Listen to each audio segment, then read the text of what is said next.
কুকিজৰ আৰু কিবা স্মৃতি আছে নেকি আপোনাৰ মনত? নিশ্চয় আমি হয়তো সৰু কালত সেইটোৱে আছিলে আমাৰ চবতকৈ ডাঙৰ ভাল বিস্কিট, ইয়াৰ পিছত কাটা বিস্কিট। আজি সেই নষ্টালজিক আকৌ হৈ পৰিছে নিশ্চয়।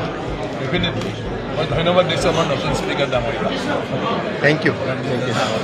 আপুনিও খাইছে, কেনেকুৱা ধৰণৰ আচলতে কুকিজৰ সৈতে কেনেকুৱা ধৰণৰ স্মৃতি আপোনাৰ আছে?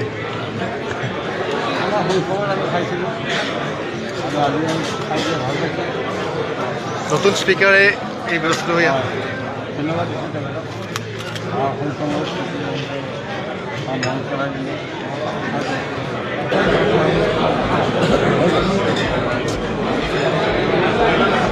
আমাৰ স্পিকাৰ ডাঙৰীয়াৰ নতুন এনে নতুনকৈ কুকিজ এইবাৰ প্ৰথমবাৰ দিছে, কি ক'ব? এইটো এটা নষ্টালজিক সকলোৰে কাৰণে।